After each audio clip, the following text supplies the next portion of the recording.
Once more, welcome back to the cellar. Welcome to Leopard Street. Couplings. I've been having a play. Let's have a look. Right, now here we've got some of the standard sort of tension lock Hornby couplings. Bachmann do them as well, there's loads of other companies. There's basically two styles. There's this, so I'll just adjust the camera slightly. You'll be able to see a little bit better. There we go, that's better. Yeah, anyway, should have set that up first. Never mind. As you can see, it's a hook. Now they're called tension lock couplings. Now, if I just move the locomotive out of the way slightly, and bring the coaches down here.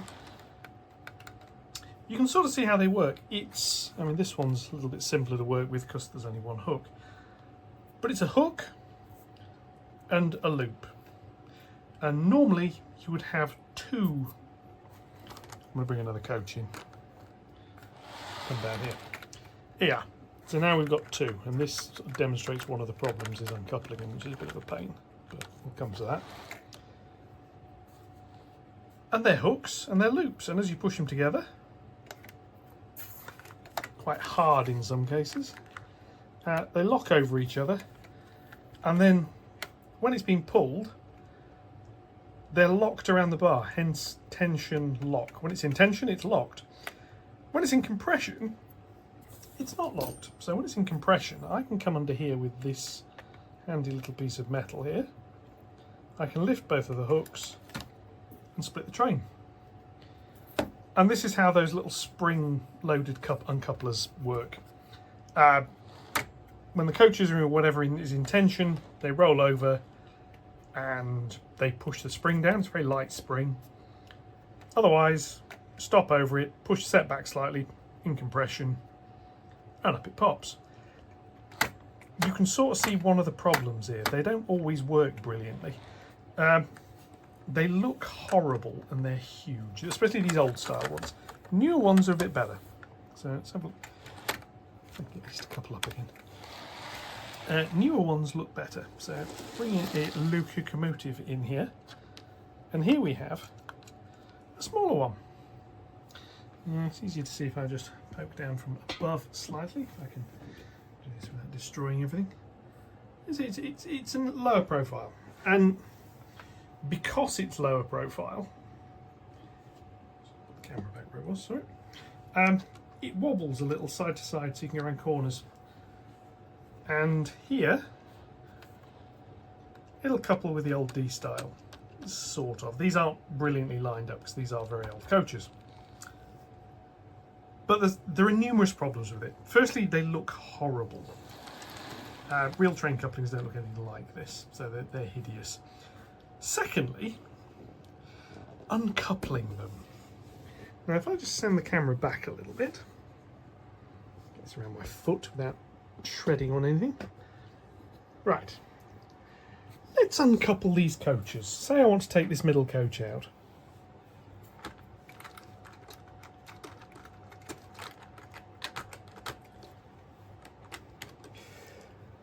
Now, while it looks relatively simple, that's a little bit of a faff. You end up derailing coaches. And then consider taking one of the coaches in the middle of that out. You can't do it. You can't realistically do it. You can't get at them. So what can we do about it? Well, let's shove this train back and rearrange it. Couple that. Try and persuade these two to couple back together again. I've been looking for a while at alternatives, and the one I've gone with, or at least I'm looking at going with, I'm still experimenting with it, is the KaDee coupling. It has a number of advantages. I've got some trains fitted with them, so let's go and have a look. Alright, so here we have a side view of an Oxford Rail 7 plank wagon. You've seen these before with my J26 rumbling around. And this has got tension locks on both ends. And if I can just uncouple that, showing again the way of doing it. These are the small ones. They look all right. They wobble slightly. Any end pockets, which is nice. And as you can see, they work. They couple up quite easily. Bit of a gap between. another one, another one. Now these are the KDs. They're a lot closer together. Now, remember all the fuss about uncoupling? Uncoupled. See, I'm used to N-gauge, where you can just lift vehicles out. So that goes back in, couples together, and away you go. These do have a delayed uncoupling. You can uncouple these using a magnet. I don't have any magnets because I don't yet have any sidings. But there we go.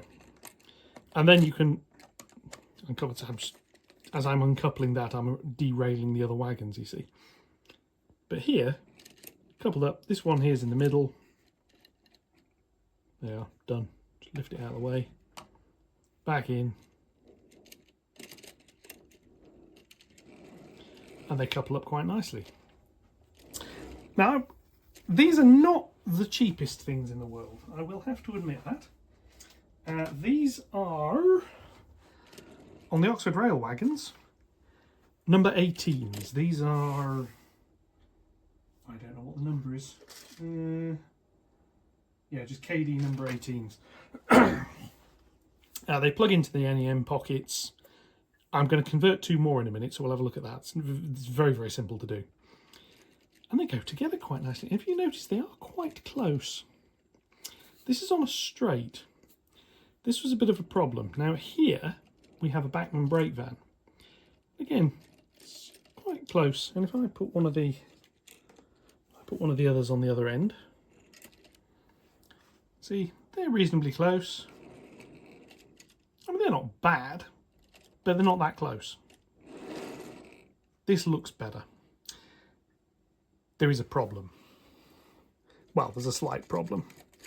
The KaDee couplers are American, and they're designed for American rolling stock. American rolling stock doesn't have buffers, so American model rolling stock doesn't have buffers. This coupler has a set height it needs to be at, and that is set so that it looks right on a HO scale rolling stock. Now on European rolling stock, you would have to notch the buffer beam to get it to fit, so we don't. We mount the NEM pockets slightly too low. As we can see, if we come over here, I'll bring this in, it's probably the easiest way of doing it. I have, should probably have thought about this a little bit more before I did this, but anyway, never mind. I have here a height gauge, something KaDee make, very useful. Put that onto another road. And what we can do is we can run the wagon along here like so, and it just about couples up. It's about the right height. There is a problem. See that peg? It's not coupling. This peg needs adjusting. Now, I've not done this before, so I'm going to do this now. I've got a pair of pliers. We're going to go back to the desk. We're going to have a little look, because I want to try and adjust one of these, and I'm going to fit 2 more wagons worth. There is the problem. The reason I need to adjust this, if I just put this on the track behind, the track behind has point work. Rumble along here quite nicely.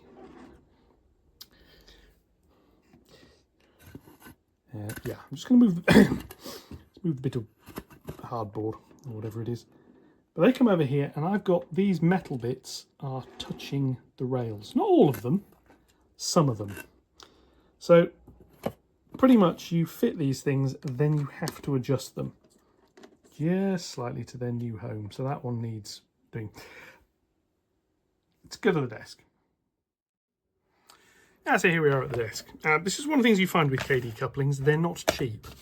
So I have a pair of these, which is the 327 adjustment pliers. Now I need to see how to do this. This goes with the curved bit on the top. And apparently, if I just put this on here and squeeze, I bend that pin very slightly upwards. I'm just going to go and try that again and see whether that'll work. These wobble slightly. They go into the NEM pockets. They've got a little bit of movement there, and their heads have got a little bit of movement. I'm just going to try that and see if that's enough.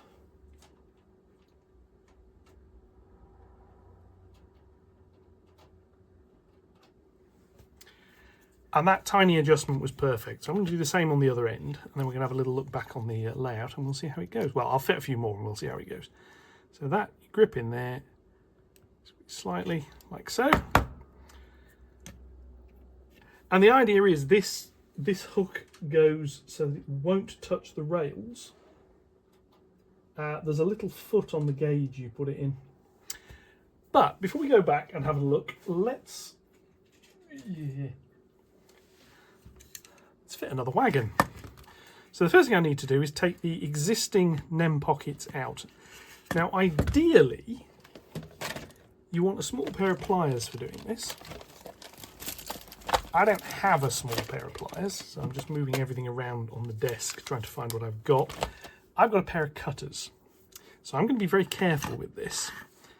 And I'm just going to squeeze that, if I can get in there with the cutters. Which I don't think I can. So I'm going to have to just get in. You need to put a bit of tension on it while you're doing it. I don't think I'm going to be able to do this with this. Come on, out you come. Nope. Right. The other way. I need to find... It's always the way here. I need to find a kniff.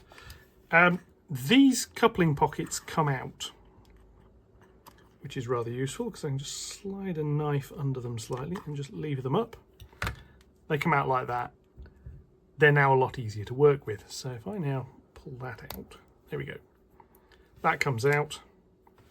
That's one end. I'm going to do the other end while I'm here. The beauty of these wagons, you can do, I mean, you'll see as I've done, you can put this coupling system in at one end but not the other. So here I've a couple of boxes. These are number 19s. These are slightly longer. I'll get one out and I'll show you. They are fractionally longer. They come in packs of 2 pairs, so that's a number 90. That's not a 19. That's from the height gauge. Yeah, that's a 19. So put that somewhere you can see that. Let's find a bit of white card to sit it on so that it sort of, I can avoid everything sticking to it. That's that length, and then here I have some number 18s which I'm going to use on this wagon. Yeah, they come in packs of 4, 2 pairs. It's 20 something quid. You can get Chinese ones. I have some Chinese ones on order, and then we'll have a look. Now if I can line those two up successfully, you can see this one, the number 19, is slightly longer. We'll look at why I need to do that in a minute. It has to do with curves, as you probably expected. Those of you who thought it had to do with curves, feed yourself a chocolate biscuit, and away you go. So that clips into there. That then presses back into there, and it's pressed down. I can do the same on this one. I actually got some spare ones of these, or rather I got some more of these because I was going to put them on some coaching stock. I don't have NEM pockets on coaching stock, so I'm going to have to print some NEM pockets and modify the bogies. I'm not yet in a position to do it. If you've been watching the little series on the DCC decoder building, I'm retrofitting some coaches fully. They're going to get new couplings, all sorts of stuff. But that's done. That's that one. I'm going to do the other one I've got up here as well, because I may as well do this while I'm here. Put this one up here because it's going to need adjusting. Might not actually, that one. We'll see. But there are benefits to these. For example, you have delayed uncoupling, as I've mentioned, which I can't demonstrate because I don't have a magnet for it. But it's mostly the look of the things. They do couple a bit closer. They look better. But I have a problem with some rolling stock. Now, if I hold this over this bit of white card and couple these two together, like that, under tension that works fine. Under compression it works. Leopard Street has got slopes, So we also have to be able to work with that sort of bending. And again, under compression, it's not bad. The problem, sorry, under tension. Under compression, we have a problem. Sometimes these things ride around vertically, and I've had issues where it's gone like that, or it's gone part way. And because it's got the weight of a train behind it, it does that. And it derails a wagon. So I'm sort of hoping these KDs won't necessarily suffer from that. They've got a little bit more scope to move vertically. Not much. They shouldn't have to move much. I mean, my track work's not brilliant, but it's not that bad. At least I don't think it's that bad.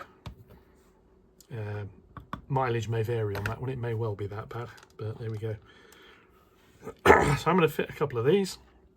Like I say, cost-wise, I think it's about 20-something quid. I've been paying for these for a pack of 4. So you're talking about, adds about 10, it's about 10, 12 quid per wagon. I can't remember the exact price I paid for these things. So as you can see, it adds up. Now this is where you end up making a converter wagon. As you leave one of these couplers on this end, and it can then couple up to anything. And you put the KDs on the other end, and you slowly change them over time. Right, put this back up here. I'm going to set these up. I'm going to try and set these up. And then we're going to do a little bit of running. Catch you in a sec. And here we are back at the height gauge. So this comes in now, and it couples nicely. If anything, that's a little too high, but I'll run with it for now. Check the other end. And it goes in perfectly. If you're going to get KDs, get one of these gauges. They're brilliant for saying whether things are the right height. So that's that wagon dealt with.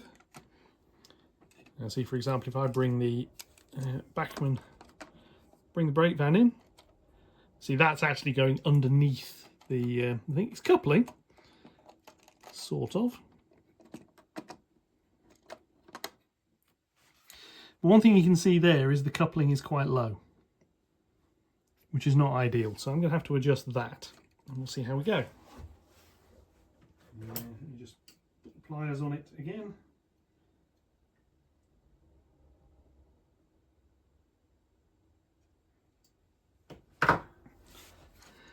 Now this is what you get for NEM pockets not being at standard heights. It's still too low. As unfortunately I can't shim that any higher. Otherwise I would.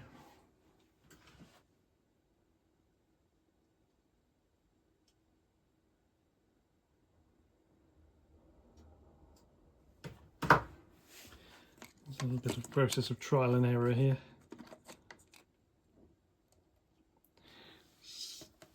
Still a bit low, but that's always going to be a bit low, I think, and that's a problem because this coupling, run it over the point work behind, it's touching the rails, and there are places on the layout where that will catch things between the rails as well, so I need to have a think about how to sort that out.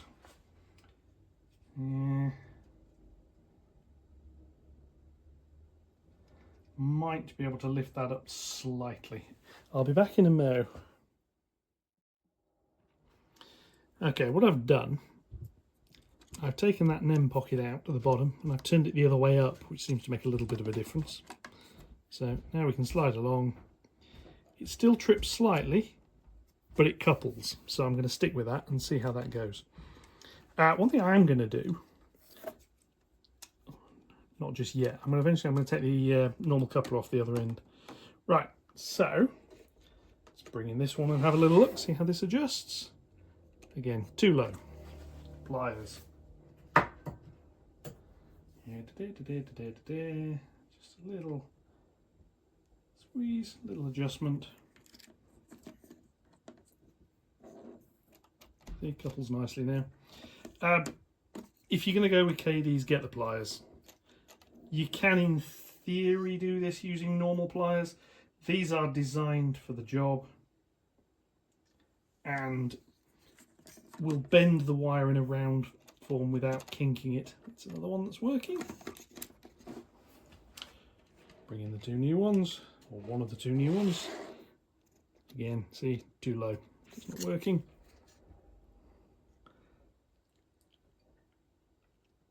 Now, because these haven't been adjusted right, I've not really done any actual running with these, which I'm going to have a look at in a minute. Because I have fitted one of my locomotives with, that side fits. I've fitted one locomotive with KDs at one end, which is my J26. So this one also wants a bit of an adjustment. And what I've done is I've put one of these wagons with, like this one, it's probably still a bit low, still striking that. I've made a barrier wagon, or a translator wagon, which is something the real world railways do as well. You'll see translator wagons with different couplings on the ends. Still just striking that, which I don't want it to do. Yeah, so you'll get real ones. It's where you see multiple units getting towed around. Something I used to do in a past life was arranging transport of vehicles for overhaul, and having to work out whether somebody had the correct translator wagons was always a big thing. Right, so this little lot here should now couple up, and this is the back of my rake. So if I take those out of there, make sure I get the translator one on the right end. I've got to test the ones at the other end, and then I'm going to bring the locomotive round and we'll have a look and see how that couples up as well. So, back in a mo. Yeah, because I can, I might as well run the train. See how we go. J26. Track power going on, little green LED comes on. Reverse. Sound because she's got it. Visually check the route, and then back we come. I'm going to keep her moving slowly because I suspect there may be problems. We shall see as she slowly rumbles back past all of this. Tripping the relay board. In a moment, the red LED come on in the background, I think. There we go. So the reversing circuitry piece is working nicely. Now, the first four of these wagons are Hornby couplings both ends. Well, lots of rail couplings, but tension locks. The rear one has got KD at one end and a tension lock at the other. And that's the one I'm going to keep an eye on, because I want to make sure if it goes over the point work correctly. Because that's the one that's not been adjusted yet. Let's see, go around here, come over the point. Made it over that one. Big bit is, will it make it over the diamond?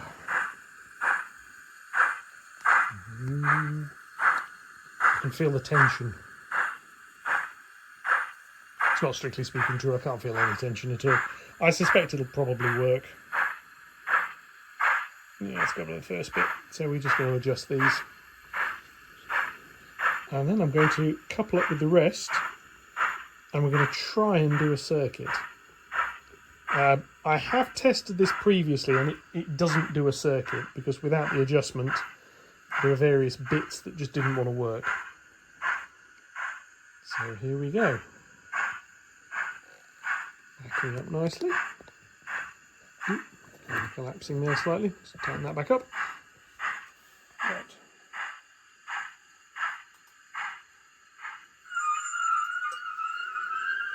Swap points. Going to bring her down onto the outer road. So, forwards. Sorry, just because I could.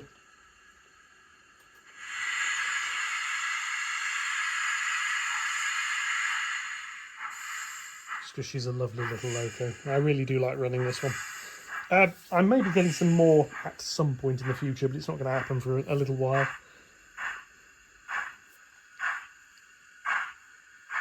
But we're going to have a little look at the coupling distances as we go around corners, and you'll see why I had to change it. Put it like this, the J26 has got sprung buffers and I was using them. In model form, if buffers are touching, something is wrong. You want them close because it looks better, but you don't want them touching. So what we're going to do here is do that a little bit more.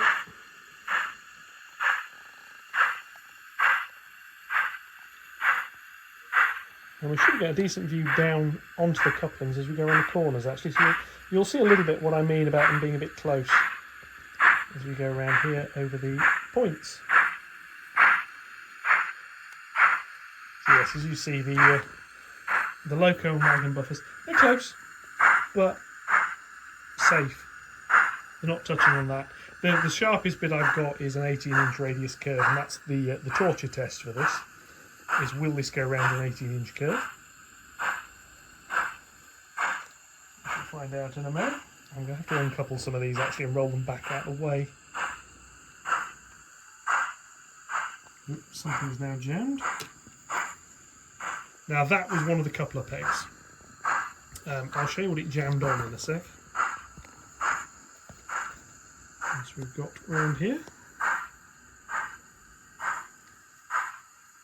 Speed up a little now since the couplers that have problem have got past the place where they're going to cause a problem. If you look here, that peg, just that little bit there, just sticks up slightly more than the rest of the plastic. That was enough to trip the coupler. Problem. So what I need to do is lock the camera off slightly. I am going to come around here. Excuse my my build, so to speak, and try and uncouple some of those. Again, always a little bit fiddly. And roll those back out the way. Come around here if I can avoid treading on things. Change more points, and then we're going to bring this back up to where the height adjustment jig is.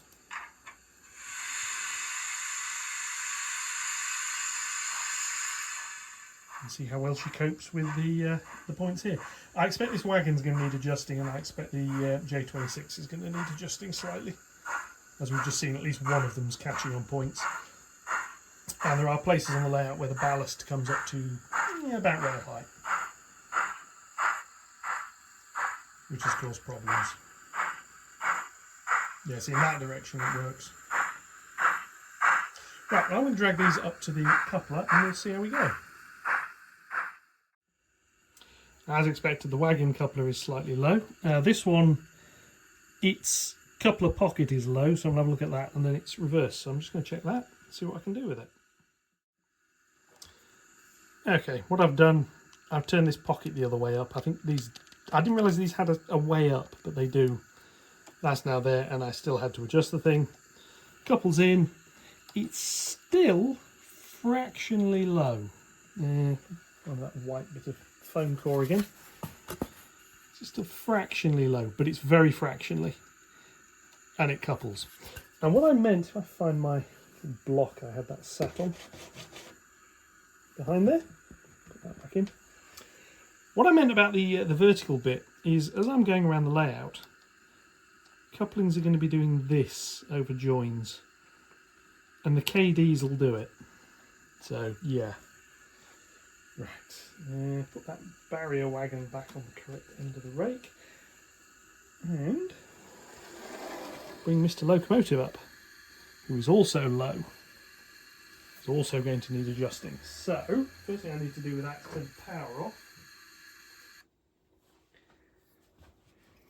Because I need to bring a metal plier in near the near the track. So what I'm going to try and do is adjust this here, basically so I don't have to derail the thing in order to do it. So I'm going to squeeze slightly.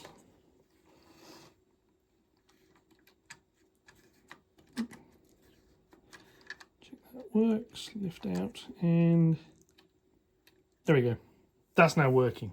So what I'm now going to do is reposition the camera. I'm going to rebuild this train, and we're going to drive around and we're going to see if it works. Because that's the important bit, is does it work? Okay, there's going to be some manual shunting involved here, but there we go. Track power back on. Forwards, track set. Off we go. Now obviously don't leave it coupled to the track gauge. Yeah, so if you want to look at KaDe's, you're going to want the pliers. It's just easier to get the proper tool. You're also going to want one of those blocks for the end. So you've got a height setting gauge. Same reason, it's just easier to have the proper tools. And that'll probably set you back about 30-35 quid. Slow down here. But it's worth it. If you're going to go for this, just do it properly, is all I'll say. Come backwards again slowly. And then the couplings themselves, once you've got the tooling, the couplings themselves, you're talking about 12 quid a wagon. Let's see if we go over that bit nicely this time. No chuffing, interestingly. Anyway, never mind. So this is going to come back and it's going to couple up. And when we run round, we're going to have a look at... Ooh, we've got a chuff. We're going to have a look at going around some tight curves and we're going to see the sort of buffer spacing we've got. It just looks better. It's not perfect, but it does look better. And here we are. This is going to come around here and couple up. I hope. Finger ready to hit stop as we need to. But the interesting bit there is that's the force level it took to get it to couple. Now I need to drag this forward because the rest of the rake is there and I'm going to have to manually shuffle that a little bit. So here we go, now with the adjusted couplings. Remember this stuck when it went over that bit, so we shall see. Now obviously your mileage will vary on what benefit you think you're going to get out of this. Tension locks work. Effectively they're free because every train comes with them. KaDe's you're having to buy separately. And as we said, they're not cheap. There are clone versions.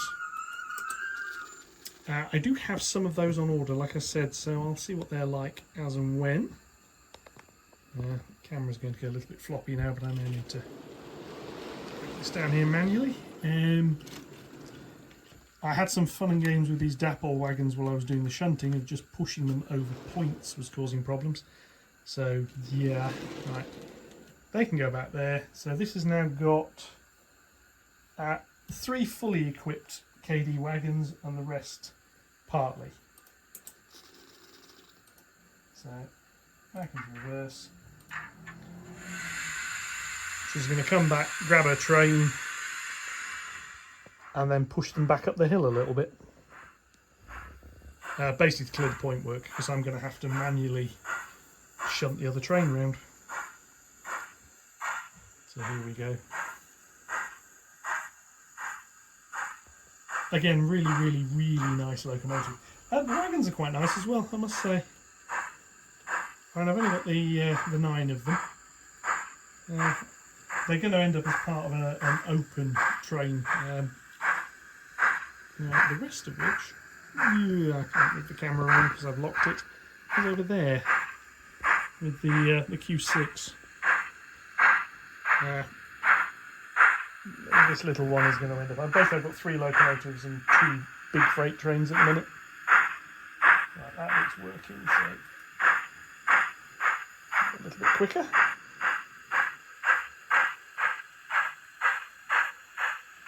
Now what I'm actually going to do is run her back into a storage area, because it'll make a bit more space for moving the other wagons about. Then I'm going to bring her out when the main line's clear and we'll run her around. So I'll catch you in a moment. There's something else to note. These couplings have got a lot less, there's a little bit of slop in them, but a lot less than the the tension locks. I'll just continue bringing her backwards a little bit. And what this means is when she's going downhill, which we'll look at in a minute because I'm going to turn around. Stop here, we've got the tension locks in shot. See, these have got quite a bit more slop in them. Another length of a train, that adds up. There's just the tension lock sections there of a few wagons. And this is why when they cross over the brow of the hill, they all crunch up like that, and it's quite a jolt on the front of the train, which has been causing some derailment issues. So I'm hoping fitting these couplings will actually help with that a little bit. We shall see.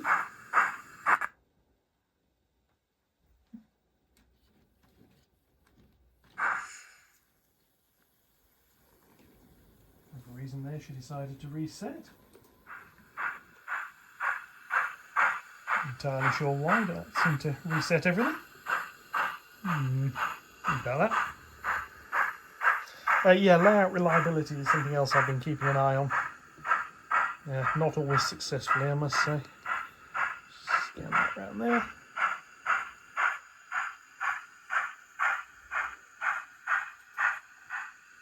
Right.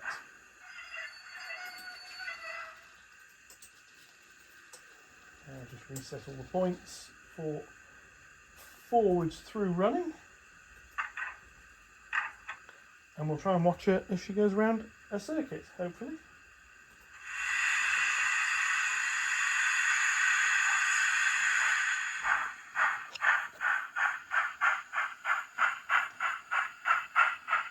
A little bit greater speed this time. Not vastly, but a little bit more.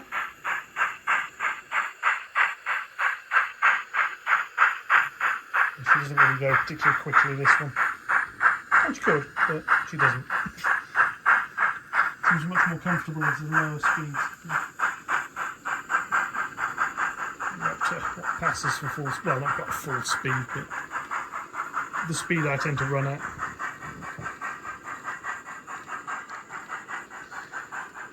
And I'm hoping she can do the complete circuit.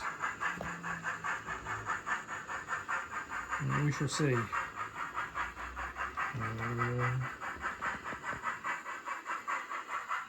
And while we're going around here, I've had a few comments on some recent videos. Kelly has mentioned something on some of my electronics videos about not blowing myself up. Joking aside, electrical safety, it's actually something in the hobby that we probably should spend a little bit more time on. Yes, it's low voltage. However, with some of the electronics bits and pieces, capacitors have been known to explode. When you test things, stand back. Check things with meters before you play with them. Don't play with mains unless you know what you're doing, and all that sort of stuff applies. Common sense, but think about it. Especially some of these DCC systems, you're talking, 5, 6, 7 amps can come through. Now, frustratingly, just behind that paint, that glue pot is where I've had some problems, but she's got round it, so that's a bonus. Other issues, Ian over at Trains of Thoughts mentioned, mental health. I know some people take the mickey out of railway modellers. If you see somebody struggling with it, say something about it. Don't just sit back and watch. Now I'm going to bring around onto this curve, and then we're going to have a little look at the buffer spacings. So if I hit stop there. So if we then wander around here, excuse me for a second, there's a manoeuvre.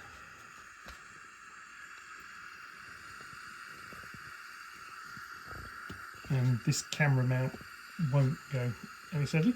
But as you can see there, that's under compression. So that's tension, that's compression. The buffers aren't quite touching. They very, very nearly are. That's on the outer radius curve, which is a little bit tighter. But there's slack in that, so it'll push that back before it does anything else. If I now bring the wagons forward a bit, we'll be able to see those. And excuse me for the slightly ropey camera as I'm carrying it. And get these wagons at the back where I can get at them.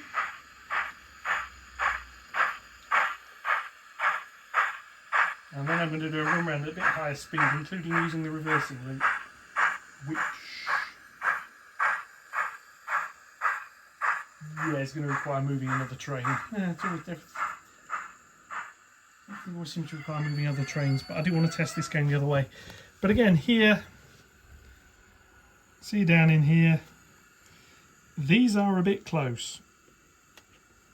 Buffers are touching there. Now that could be a problem, because you know what double O's like for slop. Now they're not quite interlocking. If I just push back, so you have see that's what a tension lock coupling looks like. So if I just get this camera lined up correctly. And that's the KaDee 18s. Might have to swap these out for 19s as well. Just a little bit further along here, you can see the brake van is. There we are. See that one there, they're not touching. That's an 18 coupled to a 19. Yeah, I think I'm going to have to put 19s on these. I'm going to try it around a tighter curve. We're going to have a little look at that. Okay, the next test is going to be this inner curve, which is an 18-inch radius curve. I will leave you there and I will drive the train.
Well, she made it round. I think some of the couplings are a little on the tight side.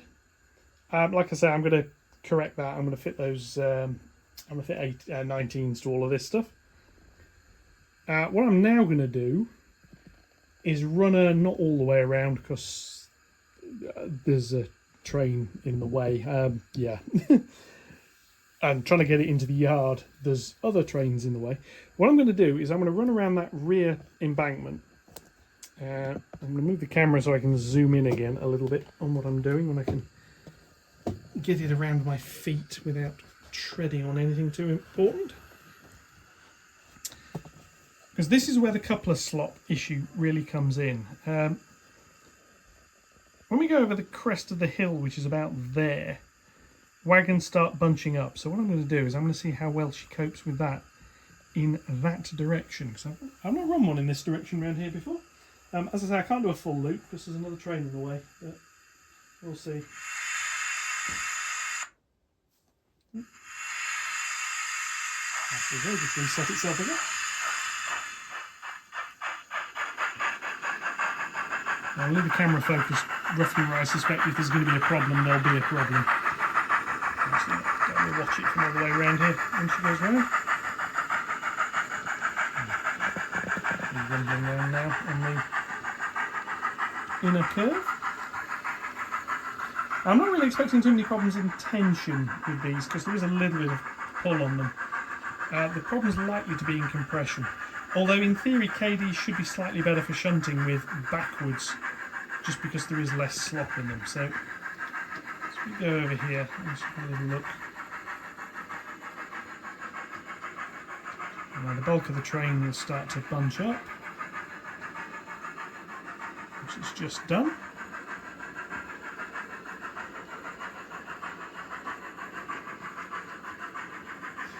should have cleared some of the clutter out of the way. It made me like watching bits of this a lot easier.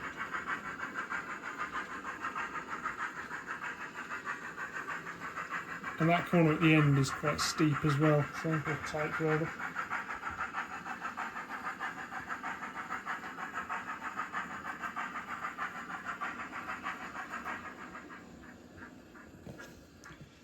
And she's come back round. Well, I now need to run her backwards. I'm going to get these trains back in their position and we'll have a little think about what we found out. Okay then, KDs, what do I think? The benefit is entirely in the eye of the beholder. I quite like the closer coupling. Well, as I say, I'm going to have to extend that slightly. In theory, the remote uncoupling stuff and then the ability to sort of uncouple and then push things along sidings should be really good. Not set up to use it yet. This is really an experiment. Start out experimenting with these. As I say, I'm going to put in some wagons, some coaches rather, specifically a rake of 3 of those. I'm going to get some. I just need to get some new wheels, which are going to have electrical pickups. That gives me the height. Cut these couplings off, fit some 3D printed pockets, and away I go. It's going to be a while, but anyway. So the benefit, it's up to you really. I mean, I quite like them. It's going to take a while to equip everything. The plan is to do it rake by rake. Now, fixed rakes could actually be done with just a coupler at either end, or even just the coupler to the loco, and then the rest as bar couplers, to be honest with you. But I quite like the ability to shunt stuff, so I'm going to stick with that. I need to get some of the other style or prints and boxes up to stick them onto the van rake there, but yeah, we'll see. I'm not 100% convinced. I like them. I'm going to spend a bit more time playing around with them. Your mileage may vary. My plan is to sort of fully kit out this one rake and do some fairly extensive testing.